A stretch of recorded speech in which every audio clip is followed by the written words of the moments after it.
There was a red dot. Just a stupid red notification dot glowing in the corner of her iMessage app. I wasn't even trying to snoop. I was just turning off her alarm. But I saw it. The message preview said, "Thanks again. Can't wait for round 2 winking face, M." I froze. She was in the shower. Her phone was unlocked. And I swear to you, I stood there for a full minute, not blinking, like my brain just short-circuited. Not even from what it said, but how casual it sounded. Like it wasn't the first time. Like there was a round 1. I didn't open the full message. I couldn't. I'm not wired for confrontation. I'm the kind of guy who apologizes when someone bumps into me. So instead, I just locked the screen, put her phone back where I found it, and sat on the edge of the bed like a ghost. That was 3 days ago. Since then, I've pretended everything's fine. She kissed me goodbye this morning. Said she had after-hours meetings and not to wait up. She wore lipstick she never wears for me. And I just smiled like an idiot and told her to drive safe. Then tonight happened. 1:07 a.m. My phone buzzed on the nightstand. It wasn't her, but it was from her number. "Hey, she's busy. She'll call you later." Sent from her phone. I swear my soul left my body for a second. I reread the text. Over and over and over. Busy at 1 a.m. with her boss, Marcus, whose name just happens to start with an M. I didn't reply right away. I just stared at the message while my hands started to tremble. I wanted to scream or cry or punch something, but instead I just sat there. Same way I did with the red dot. This time, though, I did respond. And what I sent next would make them both panic so hard. They'd wish they'd just turned off the lights and gone home. I didn't even think before I typed it. My thumbs moved on their own, like they were just done waiting for the rest of me to catch up. My response was fast, petty, and straight up fake, but it worked. Tell her flight got flagged. TSA called. Something about a suspicious bag. It was dumb, I know, but I needed to scare them. Shake them off whatever little fantasy they were wrapped up in. I figured if she was really busy, she wouldn't respond. But if she was guilty, she'd panic. I didn't have to wait long. 10 minutes later, 10 agonizing, pacing the kitchen floor minutes. Her phone started buzzing like a slot machine. Not 1 call. Not 2. 5. 6. Back to back, her name lighting up my screen. No voicemail. Just missed calls and a barrage of texts. "What are you talking about? Did someone call you? Where are you getting this?" And then one that stopped me cold. "Did you go through my emails?" Emails. She thought I saw her emails? What kind of emails would make her this panicked over a made-up TSA alert? I didn't respond. I just watched the screen light up again and again. And that's when the voice in my head, the one I've silenced for months, came back screaming. This wasn't just a flirty text. This wasn't just one bad decision. This was deep, premeditated, covered up, ongoing. I remembered something else. She hadn't packed a suitcase for this trip. She left with a carry-on and no laptop. That didn't make sense for a multi-day client conference. But at the time, I told myself not to be controlling. God, I hate how easily she used that word on me. Controlling. Anytime I asked a normal question. What hotel are you staying at? Controlling. Who else from your team is going? Controlling. Why didn't you answer your phone last night? Guess what? Still controlling. She made me feel like asking for basic transparency was some toxic trait. Like I was the problem. And I believed her. For months. For years. So yeah, I didn't call her back. I texted one more thing instead. If you're really in Chicago, send me a picture of your hotel room right now. Better yet, send me a video. No reply. 5 minutes. 10. Nothing. Then I did something I haven't done since we got married. I logged into our phone carrier's account. It felt gross. Like I was betraying some kind of unspoken rule. But I had to know. And what I saw confirmed everything I was afraid of, and then some. There was no roaming ping in Chicago. No cell tower activity anywhere near Illinois. Her phone hadn't left Connecticut. She never got on that flight. I didn't even bother putting on real clothes. I grabbed my hoodie off the doorknob, slipped on yesterday's socks, and got in the car. The whole time, I kept checking the phone account dashboard like some obsessive freak, watching her phone ping the same tower in Maple Hollow. Not Chicago. Not even out of state. She was 23 minutes away. And for the first time in our marriage, she was stupid enough to leave a digital trail. I shouldn't have gone. I know that. Rational people don't do late-night drive-bys. But I wasn't rational. I was unraveling. It felt like something was crawling under my skin. Some mix of humiliation and disbelief. And yeah, rage too. but the sad kind. The kind that just makes your chest hurt. I didn't know exactly where she was, but I knew Marcus's address. She accidentally airdropped me a PDF last year with their company's pitch deck, and it included a slide labeled Executive BIOS. His face was on it, next to an upscale address in Maple Hollow. Back then I didn't think anything of it. Now, I was praying it wasn't a coincidence. As I turned onto his street, every house looked like it belonged in a car commercial. Clean driveways, motion lights, American flags, fake lanterns mounted next to the garage. The kind of neighborhood where people call the HOA if your trash bins stay out past noon. Then I saw it. Third house from the corner. 2 cars in the driveway. One was a sleek gray Mercedes, probably his. The other, a black sedan with Connecticut plates. Same dent above the back wheel. Same magnetic phone holder on the dash. Her car. My throat tightened so fast I thought I was choking. I pulled into a dark curb across the street and just sat there, gripping the steering wheel like it was the only thing keeping me from flying apart. I wanted to storm up and bang on the door. I wanted to throw her suitcase into the lawn. But I didn't do any of that. Instead, I took out my phone and snapped a photo. One of the car. One of the house number. One of both, just to be thorough. Then, without thinking, I pulled up the messages again and typed out one final text. Nice Mercedes. Tell him the mailbox camera just got a great shot of both of you. It was a bluff. There was no mailbox camera. There wasn't even a mailbox on that side of the street. But 5 minutes later, her car headlights blinked on and the engine started. I ducked. Yes, ducked. Like a coward. I didn't want her to see me. I didn't want her to know that I knew. Not yet. She pulled out of the driveway and sped off like she was being chased. And Marcus? He stood at the doorway, watching her go, wearing what looked like sweatpants and a smug little smirk on his face. Like I didn't exist. Like I never existed. And maybe, to them, I didn't. But I was about to. I didn't plan to follow her. I swear I didn't. But once she pulled away from Marcus's house, something inside me just clicked. Like, if I let her disappear into the night again, with no answers, no consequences, I'd never forgive myself. So I gave it a 5-second head start, then turned the engine on and followed the faint glow of her taillights through those dark, perfect streets. At first, I thought she was headed home. That would have made sense, right? Cover her tracks. Get under the covers. Pretend she fell asleep watching Netflix in some hotel room in Chicago. Maybe even fake a morning meeting. But she didn't go toward our house. She took the highway. Southbound. It was past 2 a.m. by now, and every song on the radio felt like a bad joke. Loyal to Me by Nina Nesbitt came on, and I almost laughed out loud. My GPS lit up as I tracked her route from memory. I didn't even need to check anymore. I knew where she was going the moment she took the Larchmont exit. Her sister's house. That's when things got weird. Ines and her sister, Rhea, haven't spoken in over 6 months. They had some kind of falling out, something about money and an old loan. I don't know the details because I wasn't allowed to ask. Not my business, she said at the time. But suddenly, tonight, after getting caught in her boss's driveway, she decided to go see the one person she claimed to hate. I stayed 2 houses down, engine off, lights off, watching like some third-rate detective. She parked, walked up to the front door, rang once, and didn't even wait. Rhea opened the door immediately, almost like she was expecting her.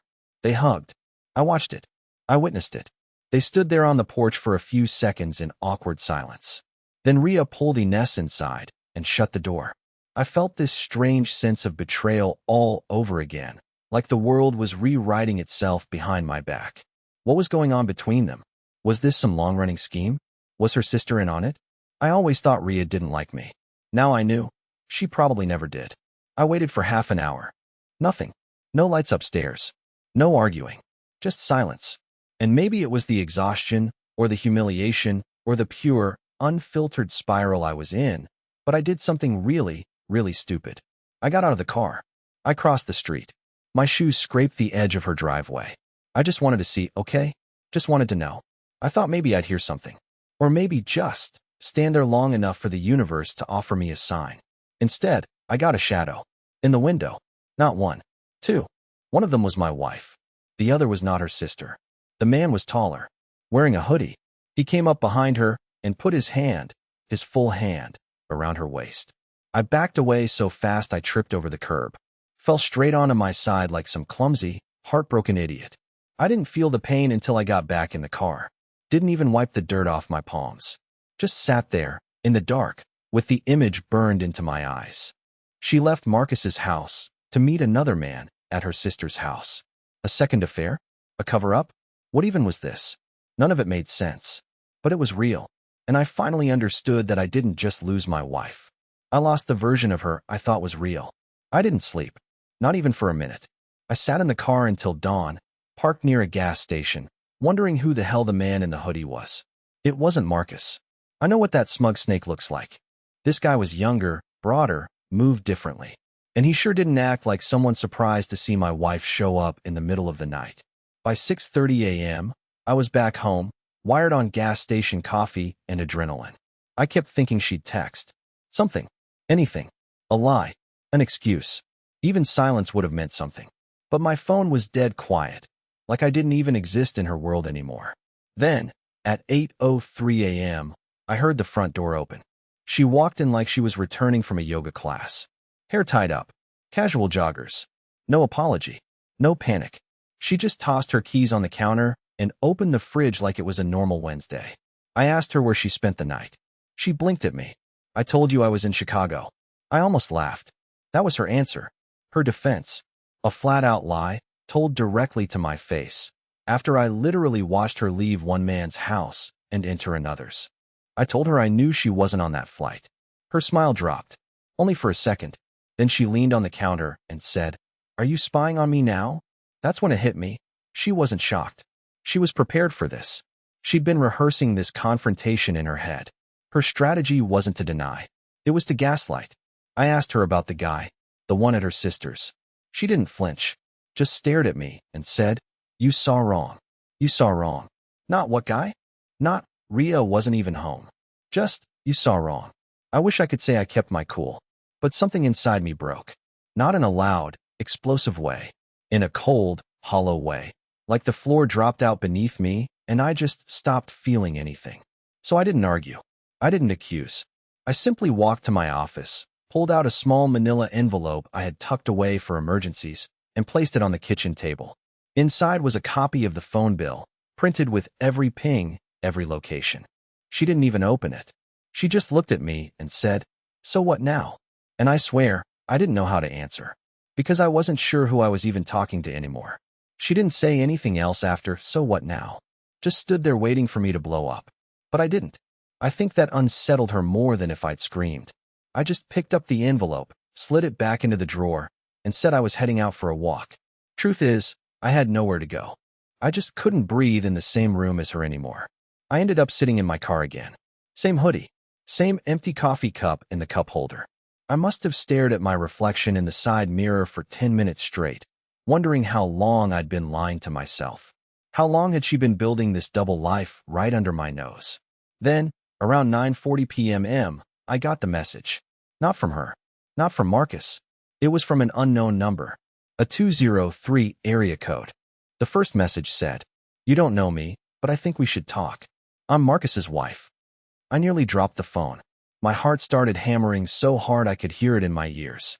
I didn't even know Marcus was married. I mean, I assumed. He wore a ring, but Ines never mentioned his wife. She always said he's private, or his personal life's messy when I asked. Which, in hindsight, was her lazy way of deflecting. The next message came before I could reply. "I saw your text to him. The one about the mailbox camera." Now I was really sweating. She added, "That scared him. Good. He deserves to be scared. But you're not the only one he's lied to." I finally replied. Something simple. Just, how long? She didn't hesitate. 7 months. Maybe longer. They met up during team retreats. I have screenshots. And a recording. A recording? That word hit differently. I sat there gripping the phone like it was a grenade. I didn't ask for proof. I didn't ask for anything.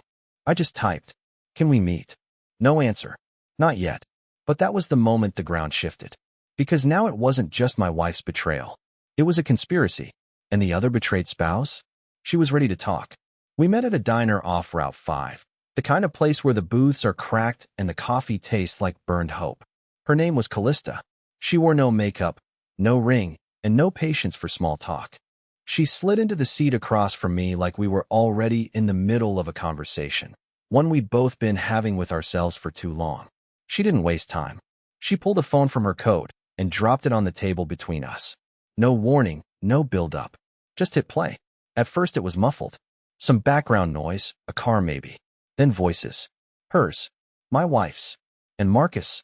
The recording must have been made through a pocket or a bag, but the audio was clear enough to make my stomach turn. Ines laughed first. I know that laugh. The fake one she uses when she's flirting. Then she said something like, he still thinks I'm in Chicago. He actually sent a text to my mom last time to make sure I had a real alibi. Then Marcus. You're lucky he's that dumb. That hit harder than it should have. I guess I still thought maybe, deep down, she'd felt some guilt. But hearing her mock me like that, with him, in a car, or a hotel, or wherever the hell they were, I went cold. Completely cold. Callista just watched me. Not judging. Just waiting. She told me she found the recording by accident.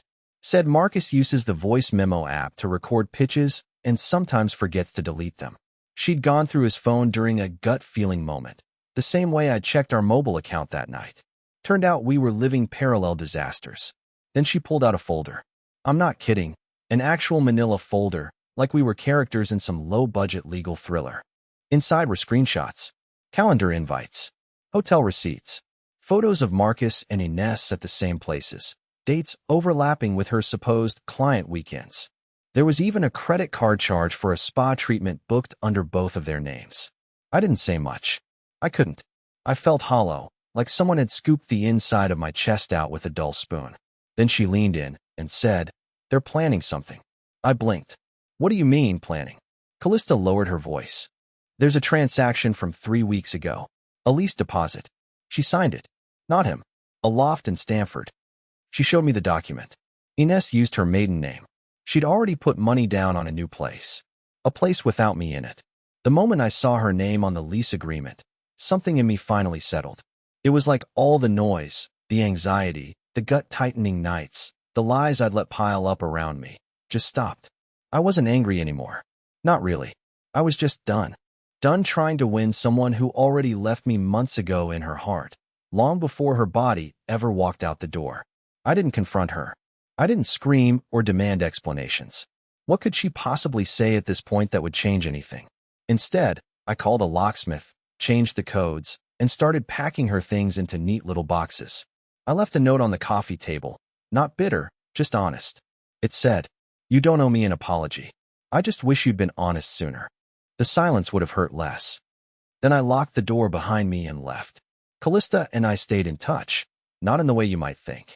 We didn't trauma bond our way into a rebound fling. We just understood each other. She sent me the final proof I needed to protect myself legally, and I helped her prepare for her own quiet exit. Turns out, she'd been planning to leave Marcus even before the affair. His betrayal was just the final excuse. As for Ines, she didn't even respond to my note. She picked up her boxes one afternoon while I was at work, left behind a single necklace and the framed photo of our wedding day. I think she wanted that to sting, but honestly, it felt like closure. Now, I sleep better. I go on walks without checking my phone every 10 seconds. I cook for one, and actually enjoy the silence. It's weird. Peace isn't loud or dramatic. It's just quiet. And it's mine again. I'm not saying I'm healed. That takes time. But I'm no longer stuck inside someone else's secret. I'm no longer begging for crumbs of love from a table where I was never really invited. And honestly, that's the happiest ending I could have asked for.